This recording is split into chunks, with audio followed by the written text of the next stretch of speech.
Samir, I'm pregnant." Adam's face suddenly froze. "What do you mean you're pregnant?" Alika's voice didn't tremble. "I'm really pregnant. Please don't forget to subscribe to our channel, leave a comment, and like our videos. It really motivates us." "Did you ask me, Alika? Did you think about this while getting pregnant?" "I already have 3 children and a wife," Samir said, his voice hardened. The morning in the city of Kabbalah awoke with crimson lights. This city, in the heart of Africa, was filled with thousands of people living in the shadows of flashy shopping centers surrounded by intertwined shanty towns. The city was, on one hand, dazzling, and on the other, dark, humid, and weary. This morning, in a dusty street, 17-year-old Alika sat at the window of a small house with a tiled roof, its cracked walls, and irregular water supply. The inside of the house was as impoverished as the outside. The furniture was faded, the sofas patched, and the fridge was nearly empty. Electricity came and went. Financial struggles seemed to breathe silently yet overwhelmingly in every corner of the house. Alika's eyes opened to the same poverty this morning, yet the hope she carried within was brighter than the morning sun. Outside, Alika's skin was a shiny brown, her eyes striking blue and attention-grabbing. Her gaze seemed both clear and lost in thought.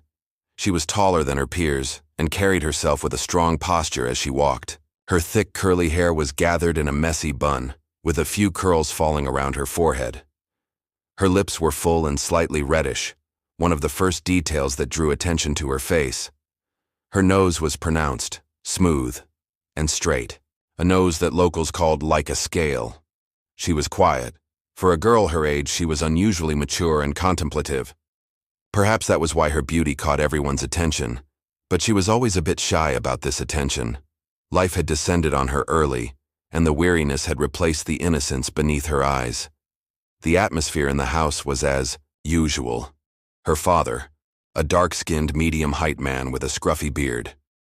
He fought with alcohol for years, and generally lived a quiet, withdrawn life at home.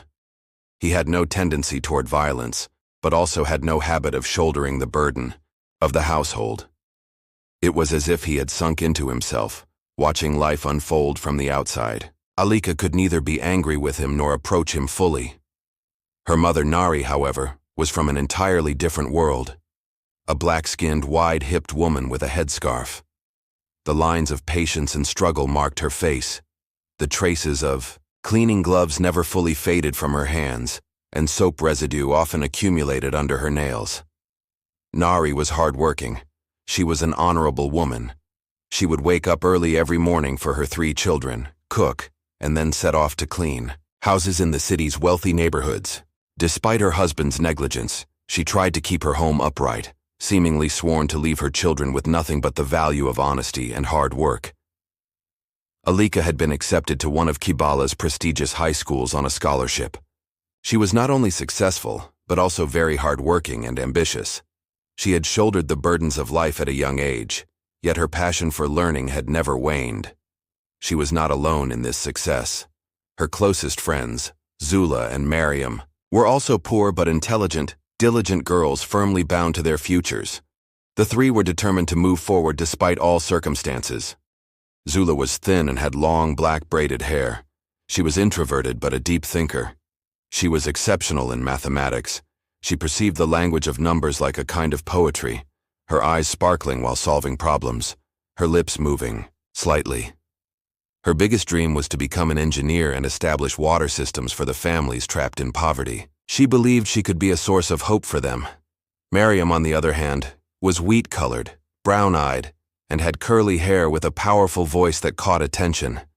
She loved writing and speaking. She wrote articles for the school newspaper and read stories to her friends. Her dream was to be a journalist, to become the voice for those who couldn't be heard and expose injustices. Her cheerfulness spread hope to those around her, but the strength of her struggle grew silently and stubbornly within. Together, they walked to the same bus stop after school every day, continuing patiently on their way with their books in hand and their dreams on their heads. Each step they took brought them a little closer to those dreams. But this patience was tested daily as they shared the same corridors as the wealthier students. Luxurious shoes, flashy bags, sneering expressions, and loud mocking laughter.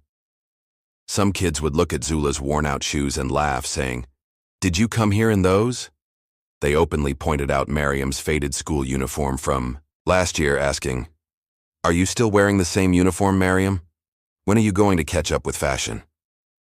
Alika sometimes received scornful looks without a word, simply being evaluated from head to toe. These were the eyes that found her far too beautiful, yet couldn't believe such beauty came from their neighborhood. Although Alika tried to appear strong from the outside, inside she was breaking a little more each passing day, retreating further into herself. Each of their laughs silently pulled away a piece of her. Every evening on her way home, a shiny black car would appear. This car would stop almost at the same time every day at the same corner. The man inside, in his early 40s, light brown-skinned, clean-shaven, tall, and dressed in a suit, would watch Alika attentively from behind the glass. At first, she ignored these gazes, but then, the regularity of the glances and the man's presence began to become a constant part of her life. One day, unexpectedly, the man got out of his car. The door of the car, shining in the sun, opened slowly, and Samir stepped out with elegant strides. "Hello," he said, with a familiar ease in his voice, but also a coldness characteristic of the superiority he was accustomed to. "My name is Samir. I'm an architect." Samir was a self-assured, light brown-skinned, tall man dressed elegantly. A calm smile spread across his face, but Alika couldn't quite decipher what lay beneath that smile. After scanning them from head to toe, he extended his business card. "I see you on the road. If you want, I can drop you off at your destination," he said. Zula suddenly stepped back, her voice firm. "No, thank you." Miriam hesitated for a moment, then remained silent. Alika's heart began to race, as if it might leap from her chest. There was a panic and an unknown within her. Samir's eyes were locked directly onto hers. The pounding in her heart echoed in her ears. Not knowing what to say, she simply bowed her head. Samir took a card out of his pocket and handed it to her. "If you need anything one day, call me." He got back into his car, and as the sound of the engine slowly faded, Alika held the business card tightly between her fingers. At that moment, it felt as if time had slowed down. As her eyes still followed the man's departure, the fluttering in her heart deepened. Zula immediately pulled back. "Alika, no," she said softly. Miriam glanced at the man, and then said to Alika, "Maybe you could talk to him. It just starts with a conversation." Alika took the card, but she didn't let go of it that night. A voice inside her told her that this man would change her life, and maybe he needed to.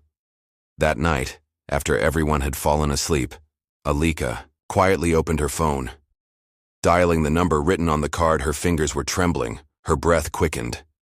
The phone rang, and a few seconds later, that familiar voice came from the other end. "Hello? It's Alika." "Alika," Samir said slowly. "I knew you would call." Their first conversation was short, but after that night, everything quickly began to change. Samir invited her to a luxurious cafe outside the city. For the first time in her life, Alika tasted food served on real porcelain plates. Samir's world was an entirely different universe, one she could never have imagined. They met a second time. On the third time, Alika got into his car. After that, the meetings became more frequent. Samir started taking her to boutique hotels, secret villas, and high-rise restaurant rooftops. Each time, he bought her gifts and made her feel special. As Alika gradually stepped into this world, Zula and Miriam began to notice what was happening. One day, Miriam asked her sharply, "Alika, what are you doing? Who is this man? Where do you go every evening?" Zula, softer but clear, "We're worried. You're getting carried away. That man is much older than you." But Alika had shut her ears to their concerns. She thought they were just jealous and didn't understand. "You don't know anything. He values me. He makes me feel special. I'm no longer that poor girl from the neighborhood." As her friends' worries grew, the distance between Alika and them widened. One morning she didn't wait for them at the bus stop. She was now arriving in Samir's car.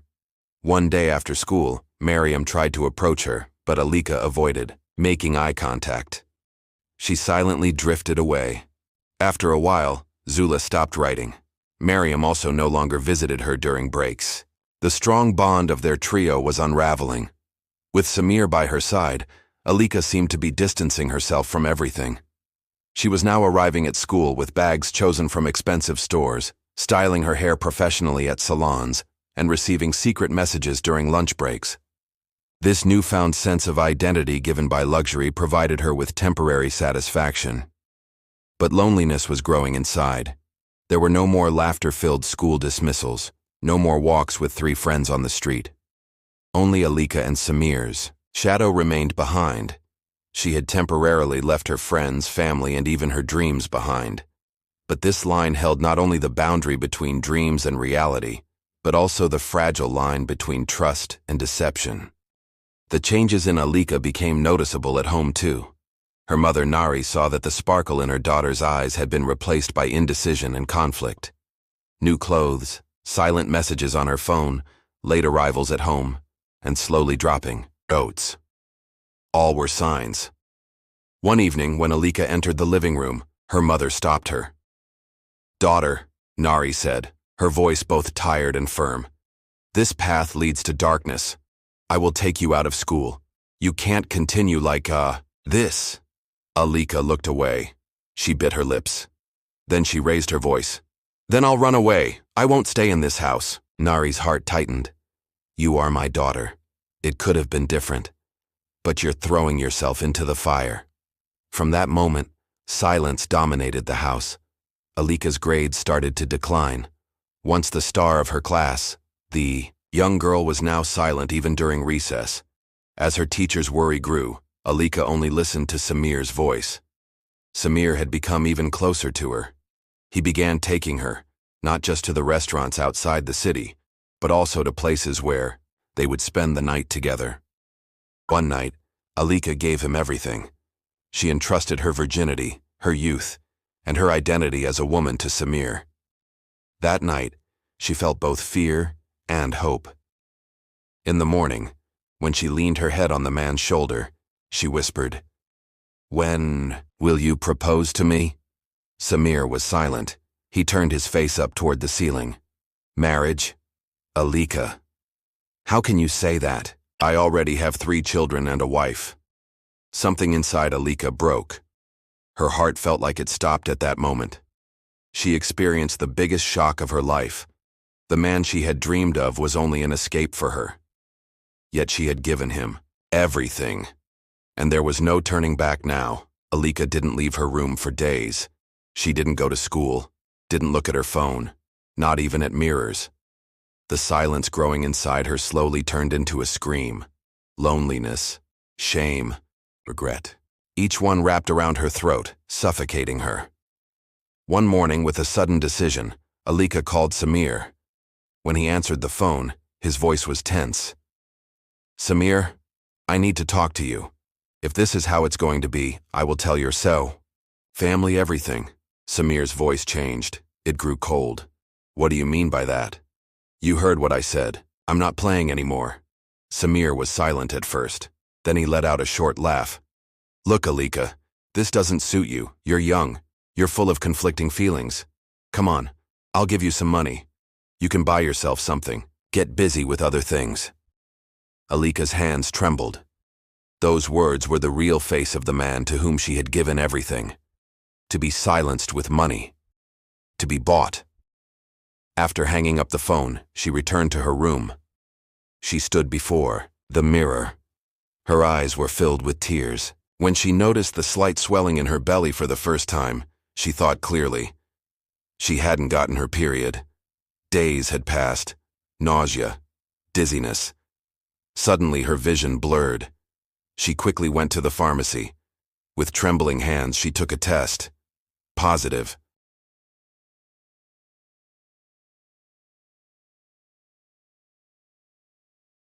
At that moment, her knees buckled.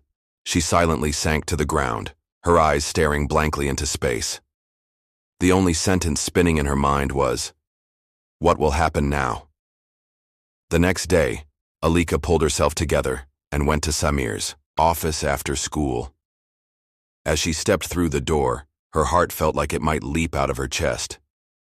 Among the curious glances of the secretary seated in the elegantly furnished lobby, she was admitted to Samir's office. When she entered the room, Samir was behind his desk, looking over some files. He lifted his head and saw Alika. A brief smile appeared on his lips. "This is a surprise," he said. "Is something wrong?" Alika took a deep breath. "I love you, Samir, despite everything. I trusted you. I gave myself to you. I wanted to build a future with you." Samir leaned slightly back in his chair without getting up. His eyes were on Alika's face, but the walls within him had become visible. "Alika, your family hasn't been able to take care of you. You've wandered the streets. You've seen poverty. What can I do for you?" Alika's eyes filled with tears. She bit her lips. "I'm pregnant, Samir. I'm carrying your child." Samir leaned forward in his chair, placing his hands on the desk. His eyes carried a mix of panic and cold shock, not anger. "The baby is obviously mine, but I am not responsible for that. It was your decision, your courage, your emotions. I never made a promise to you, Alika." Those words struck Alika's face like a slap. Her voice faltered, and the ground beneath her was giving way. Samir continued, "Don't blow this up. Draw a new path for yourself. You are still young. I'll give you some more money. We can arrange a clinic. No one needs to know anything." As Alika left the room, her eyes were wet, but her gaze was blank. A world had collapsed inside her, and in the midst of that devastation, she was left, alone with a small beating heart. That night, she sat on her bed in the dark for a long time. The shadows on the wall grew larger, merging with the darkness in her heart. She opened her little notebook. Slowly flipping through the pages, she began to write a letter. "Mom, I always thought I was a burden to you, but you've always been my hope. There are so many things I couldn't tell you. My heart is broken, my spirit is weary, my body is alone. I've fallen into a void in the middle of life and I have no branches left to hold on to. Forgive me. I love you. But I no longer have the strength to endure." On another page, she wrote for Zula and Mariam. "You were my true friends. I didn't listen to your words. I ignored your hearts. You were right. I turned down the hand. You reached out to me. Please forgive me, I haven't forgotten you. I wish I could take everything back."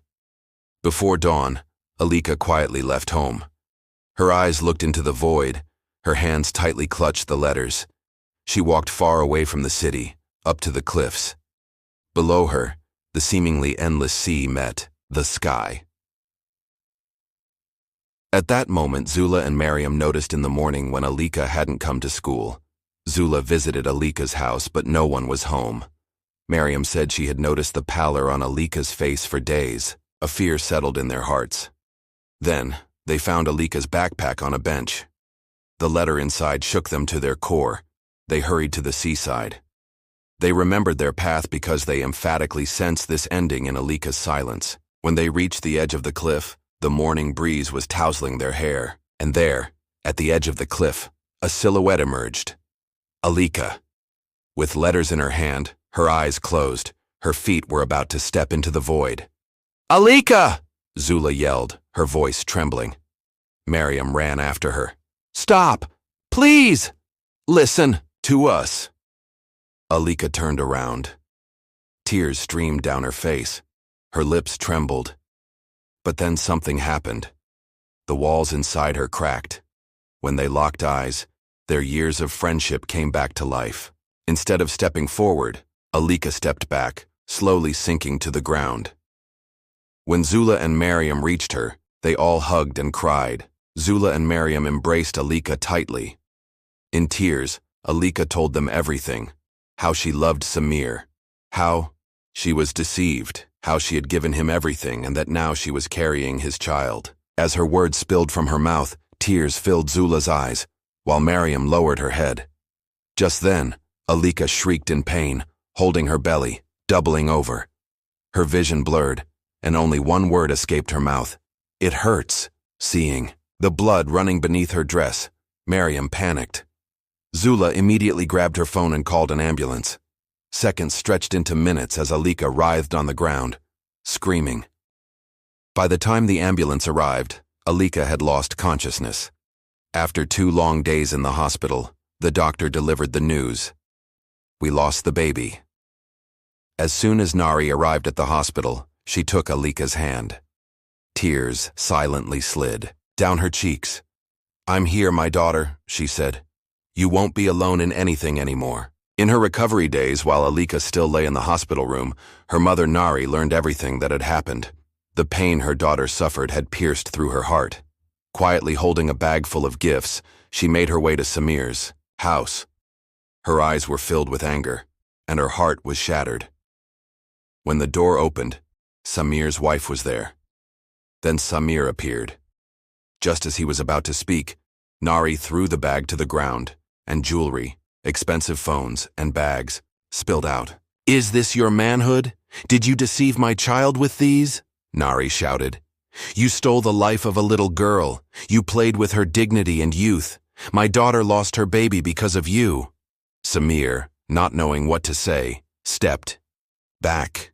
His wife stared in shock. "You brought this filth into my home," Nari said, looking at Samir's wife. "My daughter is in the hospital struggling for her life. She was just a little younger than your children. Now your turn has come, Samir. I will take you to court. I won't let someone like you walk around freely." Then she turned firmly and left. At that moment, Nari was not just a mother, but the walking force of justice. From that day forth, she stood behind her daughter to ensure she would never fall again. Nari stayed with Alika throughout her healing process, encouraging her to return to school, never losing faith. After going through all the pain, Alika began to look at life from an entirely different perspective. She realized how empty and worthless the fancy gifts and money really were. The true wealth was the love of a mother, the loyalty of friends, and the commitment to one's own value, engraved deeply in her heart. Samir, on the other hand, faced judgment. The lawsuit Nari filed, along with witness testimonies and evidence, created a great stir in the public eye. In the end, the court condemned Samir to pay a hefty compensation. His reputation was shattered, and he was fired from the architecture firm he worked for. The biggest blow came from his wife. She left him, taking their children and emptying the house. Samir, once a man who ruled with money, now found himself broke, disgraced, and alone on the streets. Years passed. The young girl who had once emerged from that broken-down house in Kibala was now Alika Hakime. With her dignified stance, sharp gaze, and faith in justice, she was respected in the courtrooms. One day, when her daughter Adira came to her and curiously asked about the past, Alika took out a yellowed notebook from her drawer. "Mom, why do you often drift into deep thoughts? Why do you sometimes stand by the window like that?" "The little girl asked. Alika fixed her eyes on her daughter's eyes. She took a deep breath. "Because sometimes a moment experienced in the past stays with us for a lifetime. And some wounds heal to guide others." She placed the notebook in front of Adira. "This is my story," she said, "and I want to tell you this. Family is the most real thing you have. Money and luxury have no value if there's no one beside you who loves you unconditionally. I thought I lost everything, but I realized that the most valuable things had always been by my side. Friendship, my mother's love, and remembering my own worth. Thanks to these, I was reborn." Adira hugged her mother. Alika closed her eyes. Silently, she murmured, "Justice may come late sometimes, but when it does, a lot changes."